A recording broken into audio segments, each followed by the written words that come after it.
has a dull expression on her face, just like the last time I felt this air around her.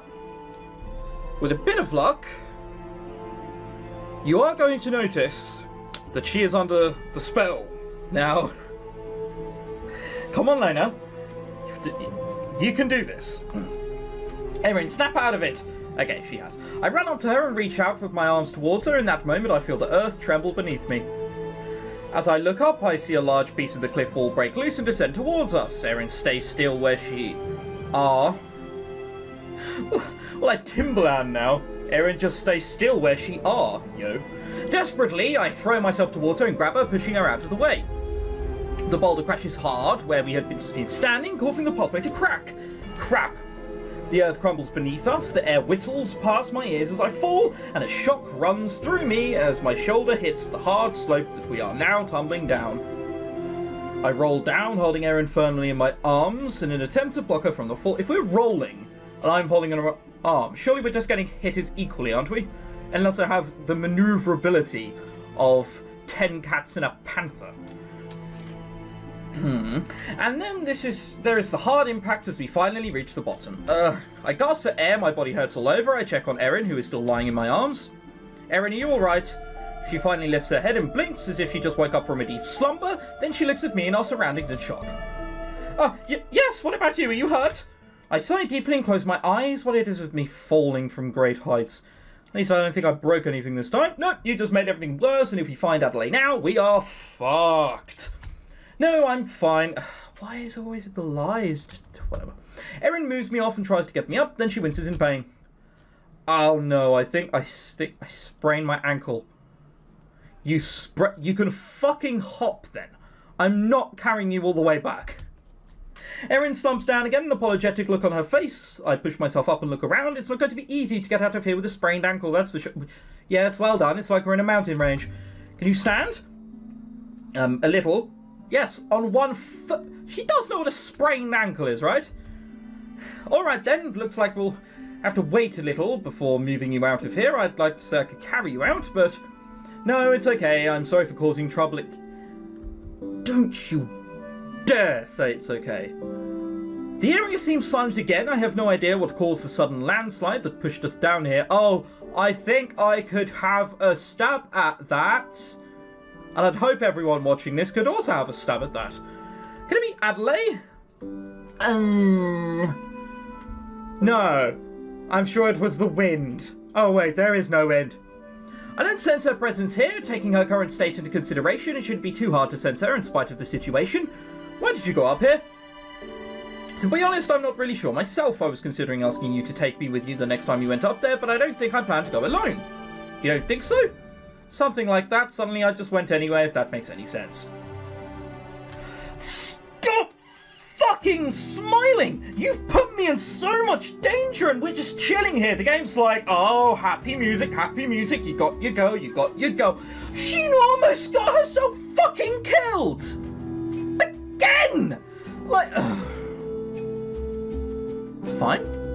It's fine. Not really. I wonder if that has something to do with her strange attack the other day. She didn't seem herself back then either.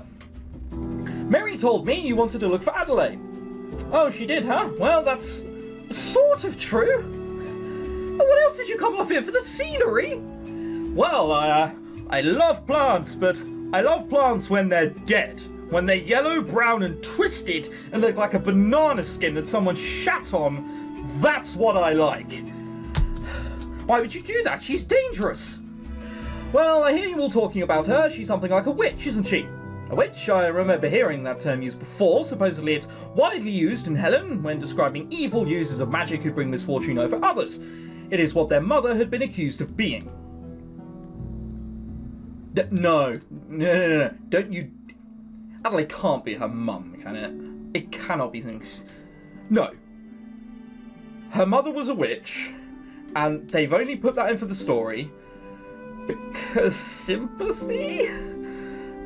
Yeah, let's roll with that. My mind's going wild. I'm sure that's not the case. I guess you could call it something like that.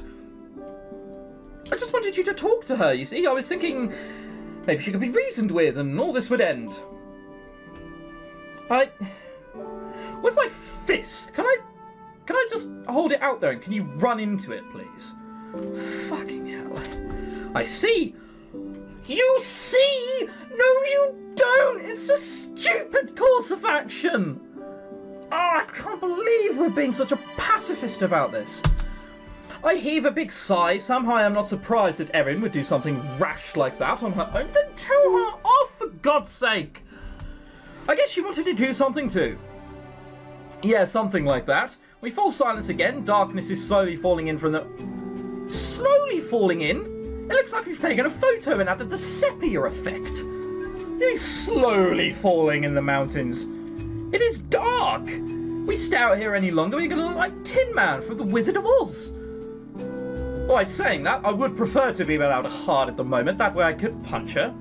I look up in worry as I realise that we may spend the night here. Roaming in the mountain in its current state would probably be a bad idea after dark, and so would making camp. That's a terrible idea. Erin sighs and looks up at the stars that are slowly filling the sky above us. Oh, I never got to dance at the festival after all. What a shame.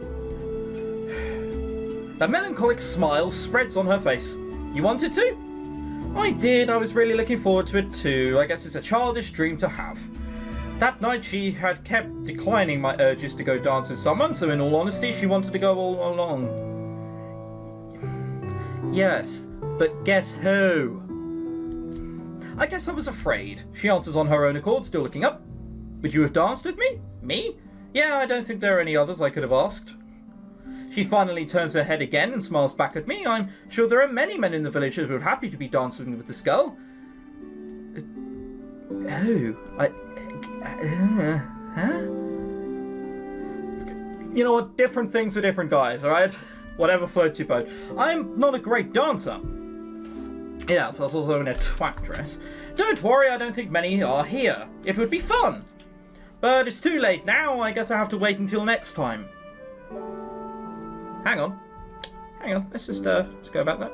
Don't worry, I don't think many are here. It would be fun. Okay. Let's just assume she proposed that dancing at the festival, not now. Because that really would be absurd. I smile back at her encouragingly. Yeah. That's the best I can do. Yeah. Didn't say yes to that, did I? Yeah. I have seen this girl before on the night of the festival when she was standing on the meadow, wishing for everyone else around her to disappear. A part of me wants to ask why she looks so sad, but I can't find the right words. What? Okay. You're seeing her now as sad. Now as... Ah, you're making a troubled face now. I guess I'm being too depressing. Did I miss something? Like, was there something I missed in the plot which was supposed to make this somehow more acceptable? I must have. Let's just run with it. I must have missed something. That this was essential. Bled from our eyes, tried to choke us. Don't worry though. Like, it's the dancing which is making this depressing. Oh no, sorry about that. I don't mind. Of course you don't. I guess even female knights behave like gentlemen. She grins at me and I'm not sure if she's teasing me or not. You know, they don't have anything like the Templar in Helen. Some even believe they don't exist, and that they're only stories made up to scare the aliens. How could that ever be true? Like... Alright, you're from a village, your parents might tell something like that, but really? Like, you're at war? Whatever. Is that so? Yeah, that's why I really was surprised when I saw you for the first time. I never thought I'd see a real Templar in my life. To be honest, it was a little scary too. We should have slaughtered you whilst we still had a chance. Wait, you're from Helen? Yeah, I guess you wouldn't know about that. How would I? How would I have found out? Like, no one's told me. How would I have found out that? How would I have ever... Just... Normally it is easy to tell people from Helen and Tanvies apart because of the way we talk. But I didn't notice this in the sisters at all, the same with Gavin. I guess if Mary and Erin have lived here for a couple of years, they learn to speak differently, but still. I don't know about that. I lived in Spain for 9 years and have lived in France for I think nearly 2 years, and I haven't lost my accent. Like, I'd say many people don't. And even for the people who go, oh, well, what about when you speak Spanish? I sound Russian when I speak Spanish. I have a terrible Spanish accent. Like, sure. Alright, magical make-believe thingy, whatever. Oh, sorry, did I shock you? I hope we can still be friends. I'm still friends with Gavin, aren't I? God, I wish I'd gone for Gavin after all this. She grins mischievously again. Of course, that is unless you give me a reason not to. Like bleeding from the eyes and trying to choke me and then forgetting about it and then fucking walking up to the mountains again to seek the same fucking fate. Unless that happened though, I have no reason to. Can you hear how loudly I'm smacking down on the spacebar? That's just pure anger. That sounds scary. I don't think I would survive that. We both laugh for a moment. Yes, what a hilarious situation we're currently in. Yeah, but yeah, my grandmother was from Tanvi, so that's probably why you couldn't tell. I think my mother lived here as a child too. Your mother, huh? Yeah, she was very beautiful. Mary is much more like her than I am. Oh, come on, that's just fishing for compliments and sympathy. Jesus Christ, don't you dare fall for it, Lena. I remember the story Mary told me and my heart grows heavy again. Okay, so it did work, but not in the right way. Mary, she loves you very much. She's worried about you. The fat load of good that does telling her now! We're up here, we can't get out! She sprained her ankle, remember? I guess she'll get mad at me when we get back, huh? I'm sure she will. With every fucking right! I should have you beheaded and put your head in front of that dragon. Oh no. We fall silent again, looking at the stars above. Fortunately, it is the middle of the summer, so it's not cold up here. The moon is close to being full as well, and it casts its light down on this cold landscape. For a moment, I wonder if maybe Erin doesn't like spending the night in this darkness, but I'm not fond of attracting attention by lighting a fire either. It's just a horrible idea, sleeping with this person. For all we know, she could wake up in the middle of night like an absolute psycho again, go all Alfred Hitchcock movie on me and try and stab me. Why am I... I should just fucking play hide and seek and sleep in a small place. I'm a knight, I should be able to. I cast a careful glance at her. She doesn't look discomforted, so maybe she doesn't really mind. I look at the stars again. I never had parents. I didn't have to face the pain of having them torn away from me the way the sisters have. But is that really true? Is that... Okay. I close my eyes and think of my old caretaker, Cedric. Cedric, he's either Scottish or incredibly upper class. The maid who took care of me and the one who taught me. I think of Simon, who I almost believe had died that day against the dragon. Wouldn't I be sad if they were gone tomorrow? Dare I even imagine what I would feel? My sister. She said, leave it to me. I didn't ask. I am clearly lost in my... Even when everyone else was gone, she just stepped up and told me I didn't have to get involved. I won't let this happen again. Erin?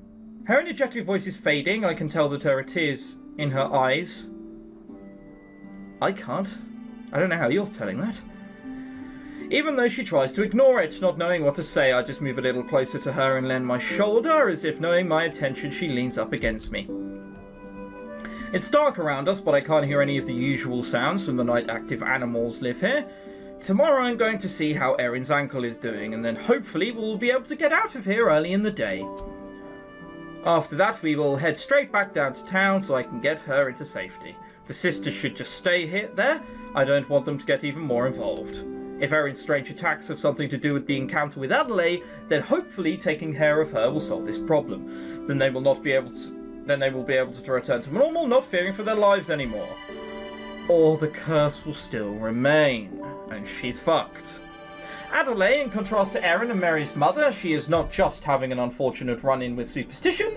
It's not something she could fight or hide against from others, and as such, there is nowhere else she can go. The punishment will be the same. Erin's breathing has changed. It seems she fell asleep while I was thinking. Well, it's not like there is any place here suitable for sleeping anyway, so I let her stay that way, leaning up against my shoulder. I'm going to be dead in the next episode. Hooray!